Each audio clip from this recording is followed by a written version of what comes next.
where our focus is on accelerating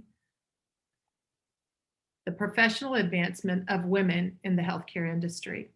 Ignite's largest program is our annual mini accelerator that discovers, connects, and accelerates women-led digital health and medical device startups. Just in the last 2 years, these programs have raised over 1.5 million in investment prizes for our participating startups. To learn more about this year's program, which we're just beginning to get underway, called FirePitch 2021, please go to our website, ignitehealthcare.org. During the past 2 years, Ignite's program committee has created several opportunities and is responsible for bringing you this webinar series. The opportunities that they are looking into and exploring work to discover and explore topics around healthcare leadership positions, women leaders who are entrepreneurs, and women who wish to explore the ways to tap into their creativity. There's more to come on our upcoming Sparks conversations, and these are designed to take a deep dive into the topic of creativity. So you'll see more coming from us on that one. This evening, however, kicks off our Igniting Possibilities panel discussion series. Tonight, Susan Feigen-Harris, partner at Morgan Lewis and member of Ignite's steering committee, will lead this very real conversation with 3 of Ignite's previous mini accelerator winners and star startup CEOs, and you'll understand why in just a little bit. So Susan, I'll turn it over to you to introduce this accomplished panel and to get the conversation started. Thanks everyone for joining. Thanks so much, Aisha, and good evening, everyone. I'm really excited to host this first panel discussion, which really was created out of our program committee's desire to really look back at those participants in the Ignite Fire Pitch competitions over the years and look at where our past participants have gone since the time they presented and had investments. And so I'm really pleased to introduce 3 of our fabulous women entrepreneurs. Tracy McNeil, who's the CEO and president of Moderna Medical. Zena Kwan, Dr. Zena Kwan, who is co-founder and CEO of Ramus. And Amanda Gordon, who's CEO and founder of Nest Collaborative. I'm going to give a short bio of each, and then we'll jump right into a discussion about where each of you are in your journey with each of your companies, and we can talk a little bit about hopefully what has worked, what may not have worked, so that others who may join us and are interested in this can learn from your experiences. So I'll start with you, Tracy. Tracy McNeil is a chemical engineer. She's a healthcare executive with a specialty in commercializing medical devices. With 6 successful transactions and over 20 years in pharmaceuticals, digital health, and women's health, she brings a wealth of experience to the medtech industry. She's a deep believer in collaboration within our healthcare ecosystem. Tracy is the national chair for AdvaMed's Women's Executive Network, which amplifies the voices of women leaders who are creating the future of healthcare. Tracy holds a bachelor's of engineering in chemical engineering from the Cooper Union and an MBA from my alma mater, Duke University, Fuqua School of Business. Okay, Amanda next. Amanda is a certified pediatric nurse practitioner. As I said, Amanda started Nest Collaborative. She's an early adopter of health technology for her family. She founded Nest Collaborative in 2017 to address the growing need for affordable and easy access to reliable healthcare for families with young children. Amanda holds undergraduate degrees in nursing and psychology from Columbia and Fordham, and received her graduate nursing education in pediatric primary care at the University of California, San Francisco. Prior to transition to primary care in 2011, Amanda spent 6 years in emergency and perioperative nursing at New York Presbyterian, Washington Hospital Center, Casa Permanente, Los Angeles, and of course, UCSF. She's consulted for the U.S. Department of Labor's Job Corps program, as well as provided patient support for One Medical Group's virtual clinical support team. Amanda now is in Connecticut and lives with her husband, who's a family physician with 2 children. And finally, Dr. Zena Kwan, who's co-founder and CEO of Paramus, Inc. Dr. Kwan has led interdisciplinary teams that have transformed advanced materials research into innovative commercial products for photonics, telecommunications, optoelectronics, and consumer electronics industries for over 4 decades, working with Stanford Professor Zenon Bao on Paramus technology since 2015. Prior to founding Paramus, Dr. Kwan held senior leadership roles at Artificial Muscle, Inc., which was acquired by Bayer Material Science in 2010, and Parker Hannifin in 2014. I could go on and on because Dr. Kwan has a lot of background with respect to high science and cell phone cameras, and quite a bit of experience with optical fiber and copper cable produced in the 1990s. She has degrees from MIT and Princeton, all in chemical engineering, and is a registered patent agent. She has more than 30 pending US patents. So I'm going to start actually with you, Dr. Kwan, and just ask if you could, because before we get into the discussions of creating your companies, it would be really good to know what it is your companies are focused on in terms of the product. So can you talk a little bit, Dr. Kwan, first, just give us a little sense of what is the product, what is Paramus, and what does it produce that sort of gave rise to your creation of this company?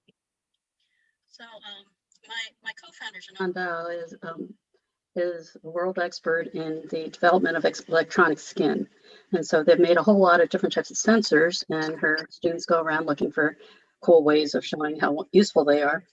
The one that we've decided to commercialize is a very sensitive pressure sensor. And we've incorporated into bands like this, which allow you to put it around the arm or the foot of a baby for our first product. And then it streams data wirelessly to a mobile device, and allows you to continuously and non-invasively monitor blood pressure.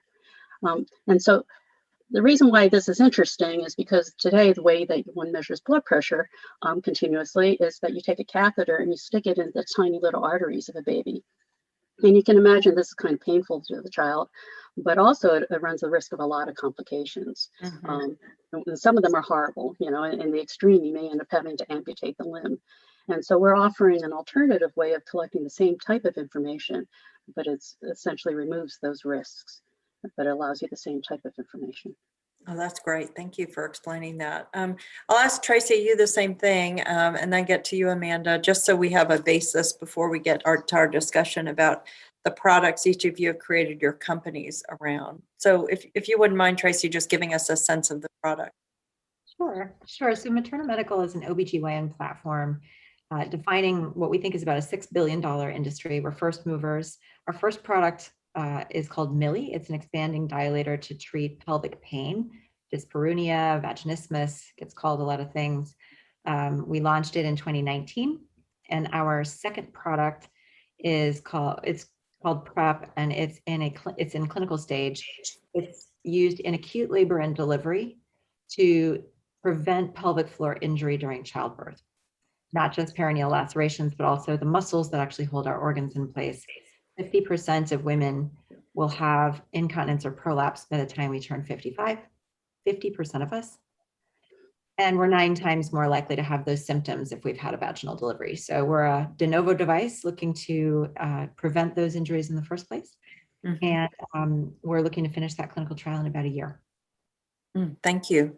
And Amanda, if you could sort of round us out, tell us about your product or device so that we can then launch into our questions about your companies. Yeah, absolutely. So at this collaborative, we are a virtual platform simply trying to help women breastfeed better and easier, more confidently. We address barriers specific to breastfeeding, namely timing, access to help and support, and affordability by providing virtual care through our telehealth platform under a model that's insurance covered and delivered under a more preventive rollout so that we can really help more women not only achieve their breastfeeding goals, but make it to the outcome marks where we really see tremendous better health outcomes for moms and babies. Great. Thank you so much. Each of these is so interesting, and I can see why it is folks found them interesting to invest, certainly in our past Ignite Fire Pitch competitions. So I'm going to ask the question, and then I'll direct it to each of you, and it would be great if we could sort of go from there. But the first one is sort of an obvious one, and that is looking back over the past number of years, couple of years, including this past year of the pandemic. What would you say worked well for you and helped to bring you to where you are today? And what may not have worked so well? What were the bumps in the road? And I think maybe, Tracy, I'll start with you. And then if you guys want to chime in, or I'll call on you or something. But I think this is one of the reasons we really wanted to have this program, is really to explore or where you are in your journey and what you think looking back has been helpful. Yeah, well, so I think most entrepreneurs will say that as the older we get, the more blind spots we realize we had along the way. I think we've been really fortunate. I also think, I think the biggest challenge, so we were lucky to have closed a bridge round in February of 2020. Mm-hmm. So we went into the quarantine with a little war chest. And we were planning to immediately create a lot of value with it. And instead of doing that, I think every CEO, their investors turned to them and said, their boards turned to them and said, you need to figure out how to last 18 months with what you've got. And because at that time, nobody knew how long it was going to be, but I think 18 months was not a bad estimate of what people needed. And so, exactly. Yeah, so I think our team did an incredible job of getting really resourceful. We went virtual within 3 days and managed to start a clinical trial, stop a clinical trial, restart a clinical trial. We kept our product on the market and managed all of those slings and arrows. But I definitely think, so we just closed a financing, well, the press release will be going out shortly, but we did our first close at the end of March. So just about 10 weeks ago, and now we're expanding the team. And as we're adding rock stars to our team, I'm realizing how stretched we were and how hard it is to do things well without the right people on the team. And so, I think that it was a real learning experience. I'm very proud of what the team was able to do. But I also have an enormous amount of compassion about how hard it was to do basically 10 people's jobs with 4. Yeah. So Zena, did you have the same experience? Tell us a little bit about what the past couple of years have been like for you.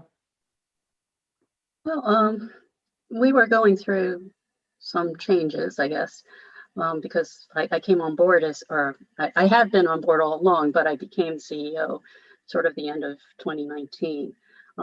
So there was a big learning curve for me just as we moved into the pandemic. The biggest impact for us was that all of the clinical studies we were doing ended up putting on hold. And I'm pleased that yesterday we managed to start taking data again and making it for the first time in however many months it's been. Part of the problem is our first product is designed for people in ICUs, and that was the first place that closed down.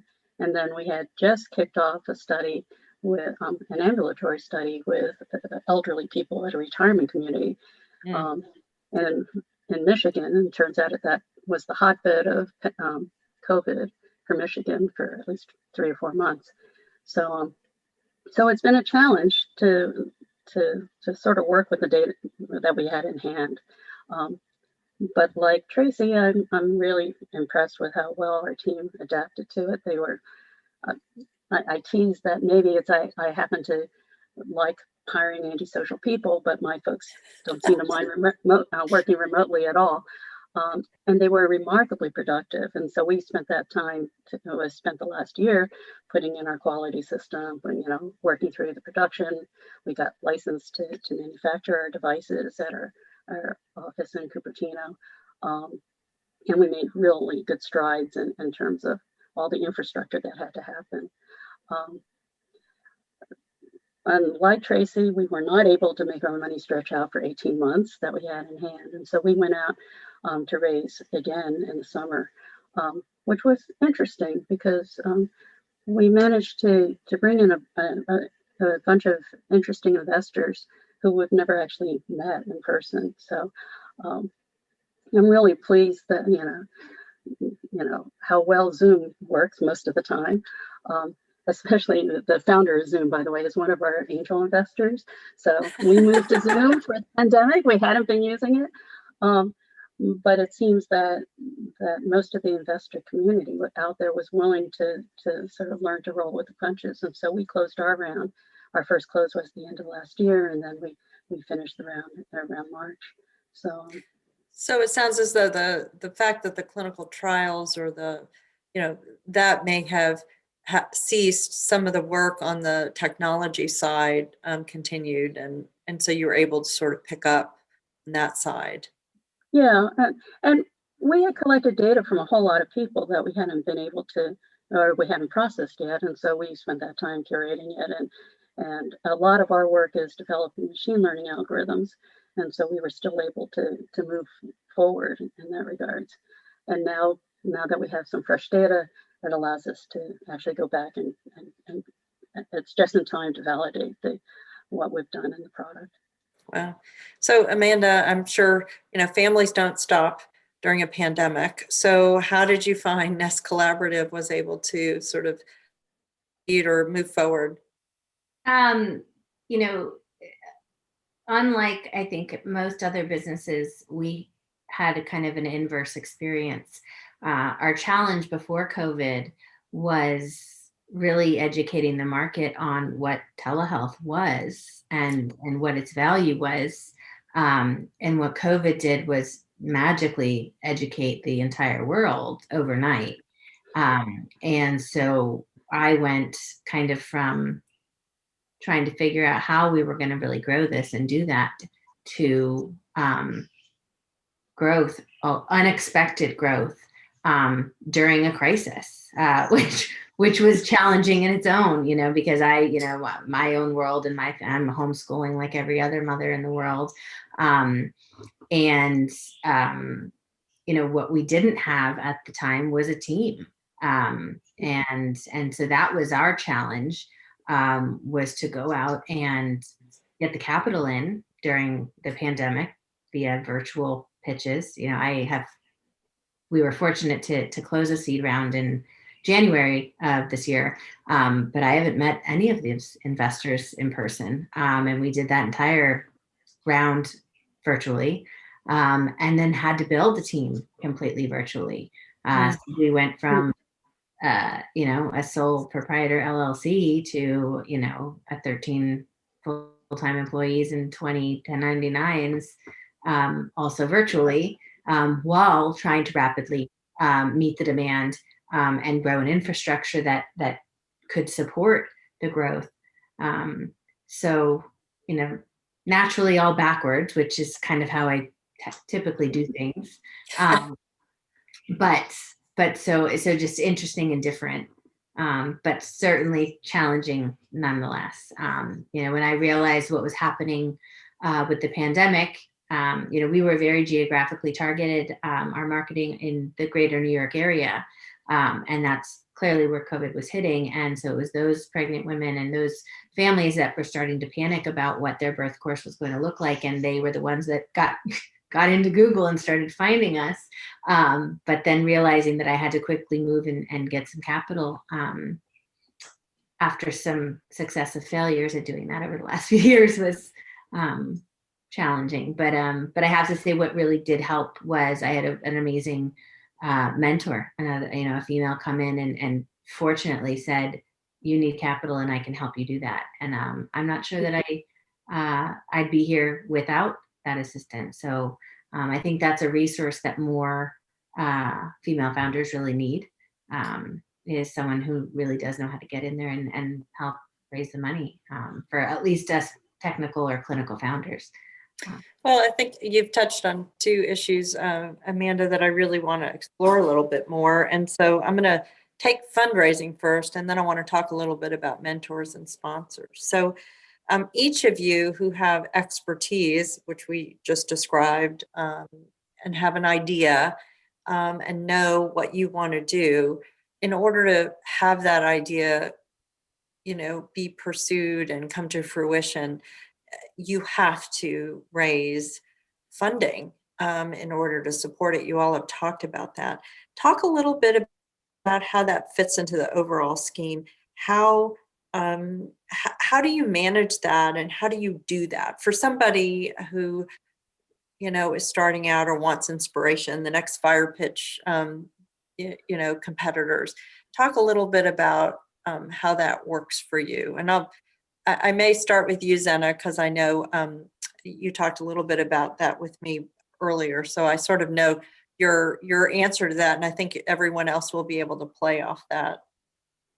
I'm trying to remember from our discussion. Was it that I led off with that I hate doing it?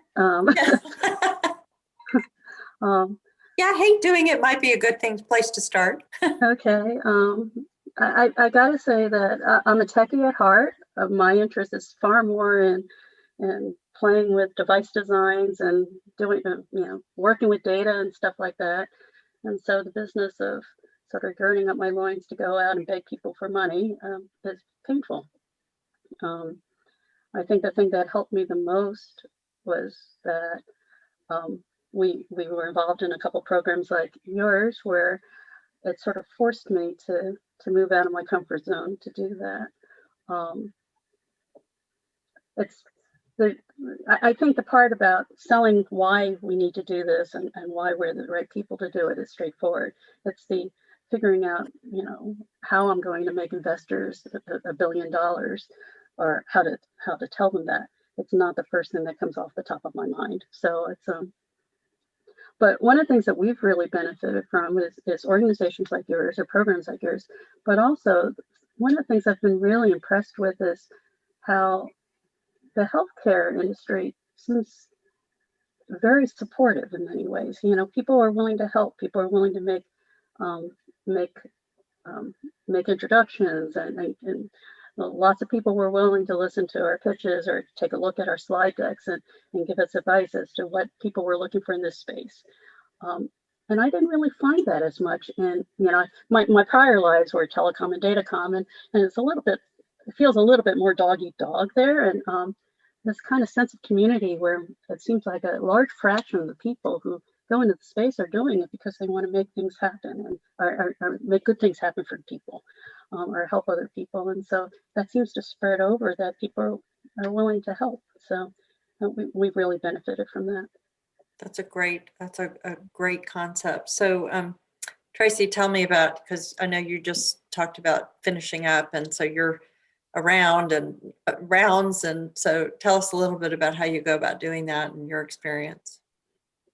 Yeah, well, I think it's important to share. I'm not the founder of Materna, so I'm the commercialization CEO. And so I took over from a really great founder who had done a lot of wonderful things, slightly more technical. I mean, I'm an engineer, so I can make fun of us, but is more of a technical leader. And so I think sometimes when we fall in love with our product, we talk about the product, and I think it's important to know that investors don't really care what your product is. They just don't care what your product is. They want to understand the problem you're solving, and to Zena's point, how they're going to get a great return on investment, because they've got a lot of pressure on them too. They're trying to, either it's their own money, or they're kind of even worse, it's somebody else's money. Mm-hmm.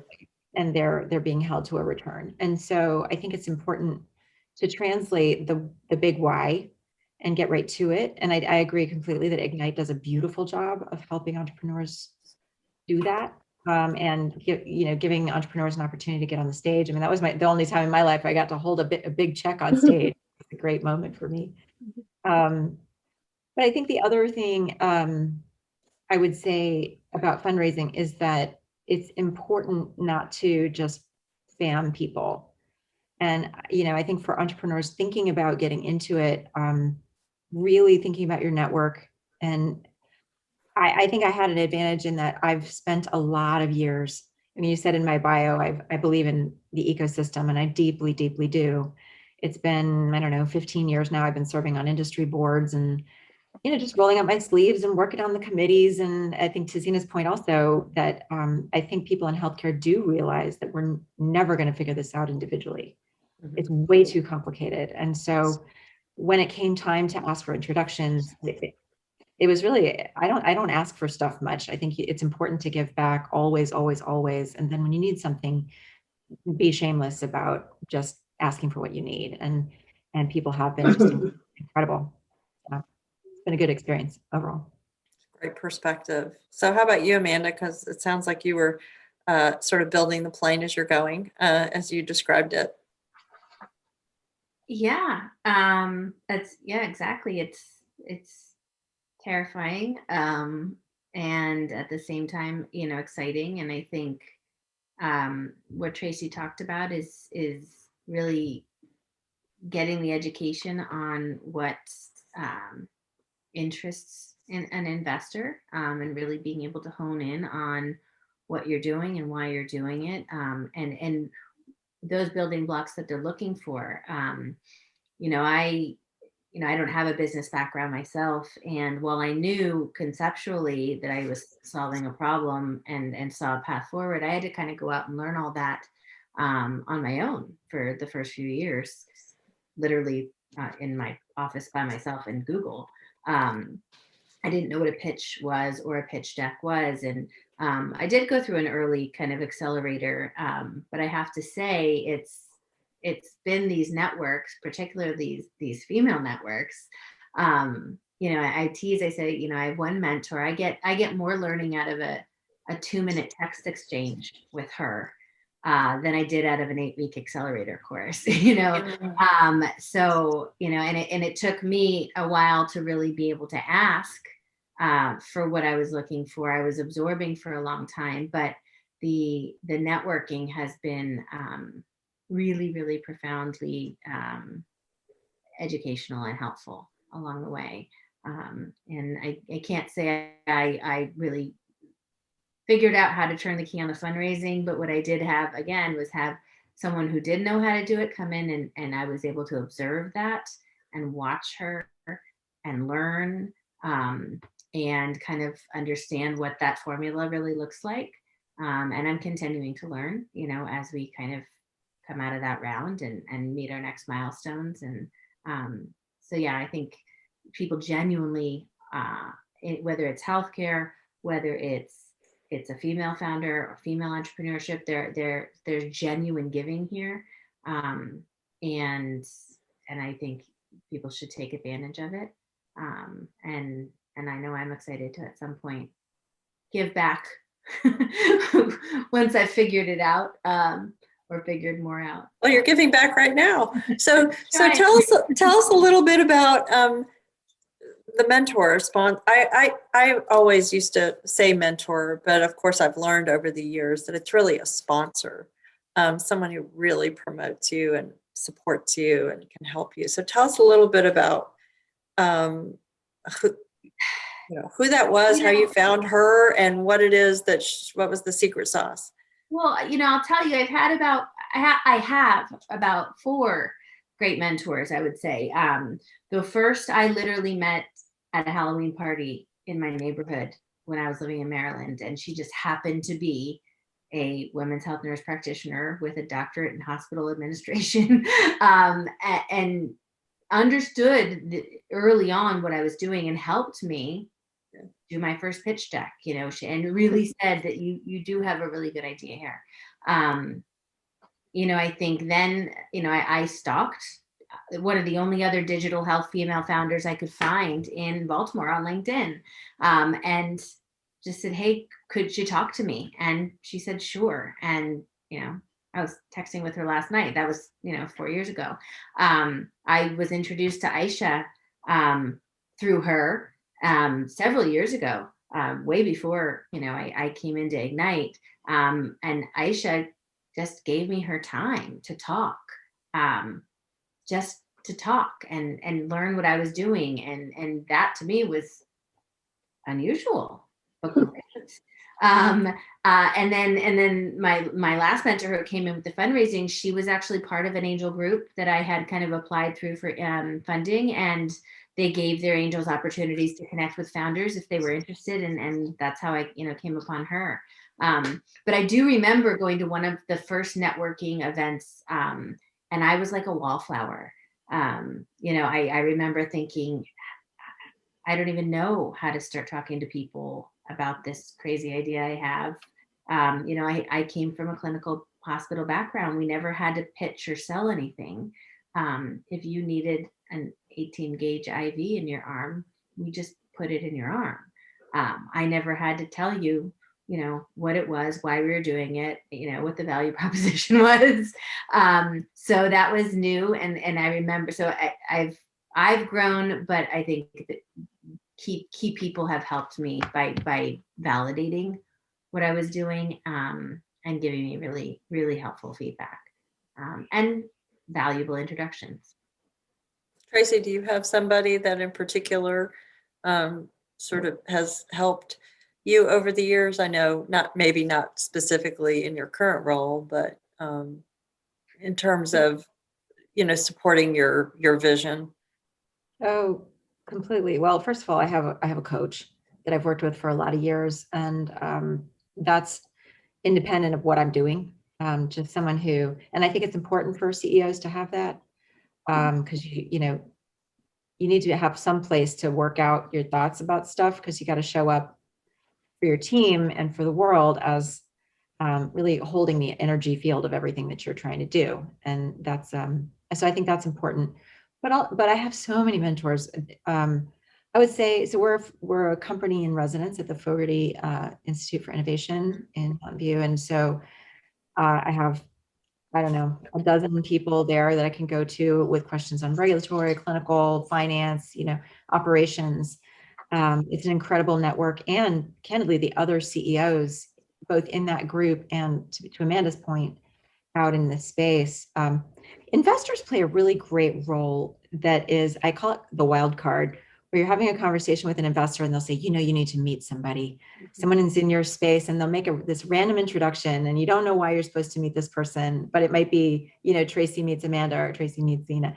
And those half-hour conversations, I always say yes. And I have just found so many little tiny insights that add up to a lot of expertise. That I don't know how to count all of that. I definitely think it's work to do those calls, but on the other hand, some of them have been life-changing. Little nuggets someone will hand me that completely open the door and change the pathway. One of them recently was one of my team members. There's a great question in the chat that I think we'll get to in a bit, but really valuable team member that was introduced to me through one of these quick conversations. I just called another CEO and said, hey, do you think my talent plan in this segment looks right for the next sort of 12 to 18 months? This is how I'm thinking about it. Am I missing anything? And she said, no, and also you should meet this person, which has dramatically changed our trajectory, and in a very positive way. And those kinds of things I say to those CEOs, I can never pay you back. I promise I'll pay it forward. Oh, I love that. And I will ask some of the questions that are in our chat, but I want to make sure we get through some of the concepts that we spoke about for purposes of our discussion. A little shout out on the mentoring thing to the Springboard Network. I was nominated to the Springboard Network and really got just a ton out of that experience. We were the first Zoom cohort, right? I envy all the people that got to do it over the last 20, 30 years or how long they've been doing it, but they call it the dolphin tank instead of the shark tank. You got these incredible executives swimming alongside you. And they definitely transformed several elements of my pitch, firmly and lovingly, and in a way that was really, really super helpful. So they're taking nominations. So if you know powerful women, nominate them to Springboard. It's a really great program. That's a great, great shout out. And I was going to ask before I get to you, Zena, if you would talk about even the Ignite network that we're creating sort of organically. I mean, have you all connected with each other? Have you found that, and others, have you found that that's helpful as like tonight, other kinds of opportunities where you can talk to each other about your companies and what's worked and what hasn't worked? I don't know, Zena, if you want to take that on. Yes, to some extent. Certainly, there have been a number of people that we've met through Ignite that have been very helpful to us. Aisha in particular has been a wonderful help to us understanding. She's smiling behind that little picture there. And I think I'm going to take Tracy up on her offer that she'll take calls from anybody, because I'd love to chat with her about about what we're thinking about for one of our next products. So yeah, I think there are a lot of people that I've met through that network and through other networks that have been very helpful. And like Tracy said, there are little nuggets that you get from all these discussions, even if you're not in the same space, or potentially if you're competitors even. Somehow we seem to be able to bridge that and find some common things that feels like, at least it's not always one way. Healthcare is new to me, and so a lot of concepts I needed help to understand that. And so getting those discussions with people who've talked about it before or done it before really made a difference for us. I'm going to jump to the question that's in the chat, and then we'll jump back to some of the other questions. There's a question I think that came in from Susan Quirk concerning really the creation of cultures within your organizations, and how each of you to create the culture within your organizations. And how do you identify individuals to hire that would perpetuate that culture? So maybe you could talk about that, and I'll just sort of go on my screen. And I'll start with you, Tracy, and then sort of go down to Amanda and Zena, because that's how you show up. I'm super passionate about this question, and I'm fascinated to hear Amanda's answer with the growth that she's had this year. That sounds really exciting. And that would be, like, to me, one of the big questions there. But we had a less growth this last year than she did. So I'll just say, I think there were two things. They coincide at the same point. There's sort of your origin point, which is why it matters what you're doing as a company. When everything else falls apart, goes sideways, whatever, pandemics happen, remembering why you're doing what you're doing, I think both helps raise money and attracts the right people to the team, and helps keep the team together when they get there. And so we've done a couple of things. So what we're doing, why it matters, is we're getting these products for the patients that need them as first movers. And we're showing investors that when we invest in women, we all win. It's important for us. And Aisha talked to me about this in 2019.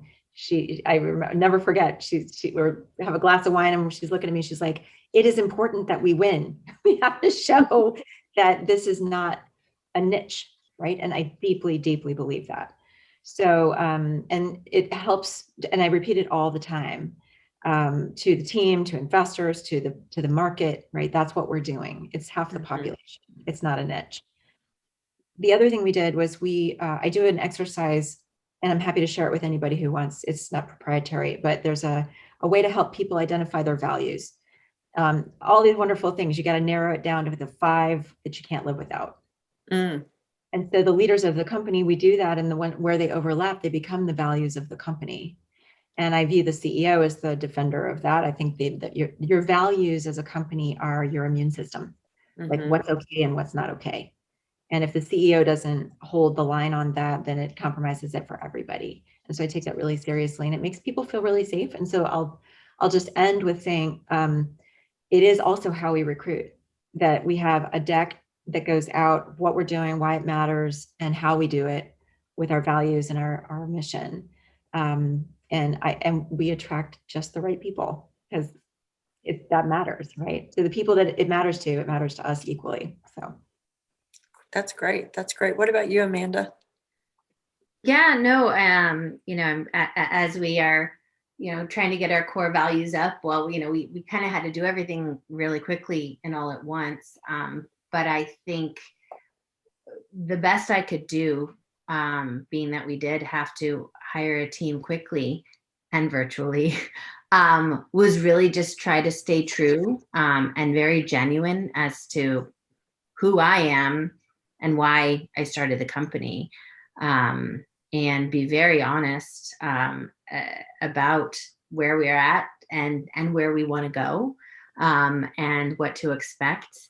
And just be very steadfast in communicating what is most important to me and to us through our values, and that kind of genuine, authentic,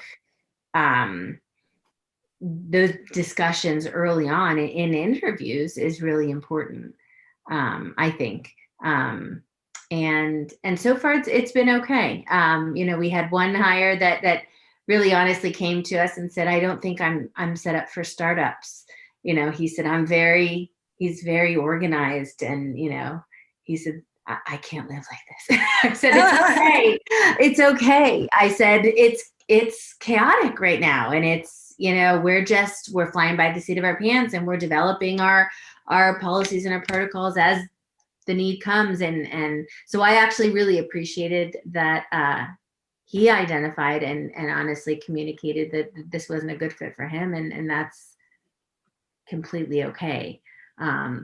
So that's what we're doing, and we're building the culture as we move, and I think it's something we need to really keep top of mind as we grow, because I think it's harder as you're growing bigger and faster, because everyone's focus is on growth, and it's going to be, I think it's going to continue to be a challenge that we continue to keep our mission and our values in line, what we're doing, why we're doing it, making sure that it's meaningful, and that it touches everyone on the team. So that sort of gets to how you stay grounded as this fast pace and growth occur, not only for yourselves, for the company, but for your employees. Zena, do you have that same issue? You talked about everybody going virtual very rapidly. Is it the nature of the company that it's a little more it's more focused on technical, I guess, challenges? I mean, how do you create culture in your company with your employees? How do you make sure that everyone stays grounded to that vision? Well, I think part of what we tried to do is the first hires, the first people into the company, by and large, were people I already knew. I like to get people who are okay with uncertainty. That it was the problem is for my network before now was telecom, datacom, and a bit of consumer electronics, right? So none of us were medical devices before, and so everybody had to wear a lot of hats and learn a lot. But they were kind of willing to do that. And the nicest thing about all the original people is that in many ways it was more a lifestyle for them, as opposed to they weren't looking to have to pay their bills with this. And so there was a certain comfort level that that they would be all right with when times are tough, and that most of them had been startup veterans before. Now that we're more stable and established, we're starting to bring in people who have experience in the space, and we also have younger people who probably do care that whether or not they can buy a house someday. And so we're shifting a bit. Most of our team tend to be subject matter experts in the things we want them to do. We try to keep people in related areas grouped together so that they see each other by Zoom and they talk through, because all their pieces are interconnected. But there's a hardware team and a software team and a data group, and then everybody has to talk for a few minutes at least each week about how their stuff is going and how it's related to everybody else's stuff. So we try to keep everybody tied together that way. But since everybody is an expert in their specialty, they're not really relying as much on each other for answers. I think they get their answers from their own communities, and then they bring it in and share it internally. One of the basic precepts, I think, for us is that it has to be interesting enough that if it's sort of lifestyle, you have to keep it interesting and fun enough that people are engaged. There is a piece of it, well, we're doing something that can make a difference in a lot of people's lives, but it still has to be something that intellectually engages them. That's good. Thank you so much.